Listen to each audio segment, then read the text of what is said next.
Cost-plus contract. A cost-plus contract, also termed a cost-plus contract, is a contract where a contractor is paid for all of its allowed expenses, plus additional payment to allow for a profit. Cost reimbursement contracts contrast with fixed-price contract, in which the contractor is paid a negotiated amount regardless of incurred expenses. History.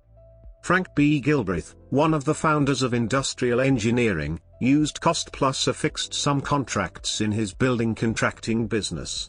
He described this method in an article in Industrial Magazine in 1907, comparing it to fixed-price and guaranteed maximum price methods.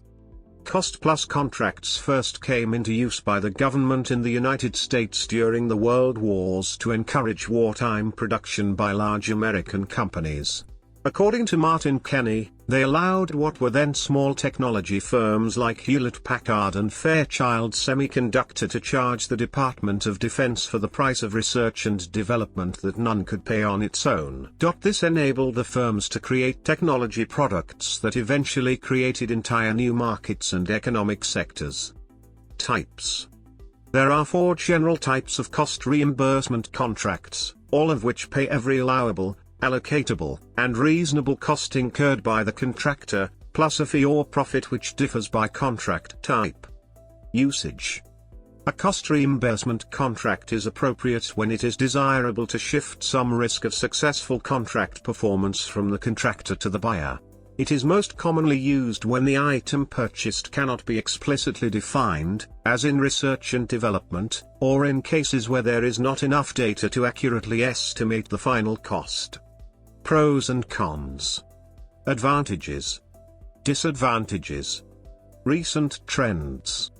Between 1995 and 2001, fixed-fee cost-plus contracts constituted the largest subgroup of cost-plus contracting in the U.S. defense sector. Starting in 2002, award-fee cost-plus contracts took over the lead from fixed-fee cost-plus contracts. The distribution of annual contract values by sector category and award types indicates that cost-plus contracts in the past carried the largest importance in research, followed by services and products. In 2004, however, services replaced research as the dominant sector category for cost-plus contracts. For all other contract vehicles combined, the relative ranking is reversed to the original cost-plus order, meaning that products lead, followed by service and research.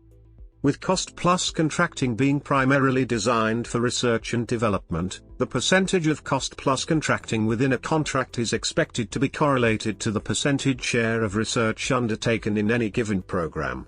However, several programs, such as the Lockheed Martin F-35 Lightning II, UGM-133 Trident II, CVN-68, and the CVN-21 deviate from this pattern by continuing to make extensive usage of cost-plus contracting despite programs progressively moving beyond the research and development state.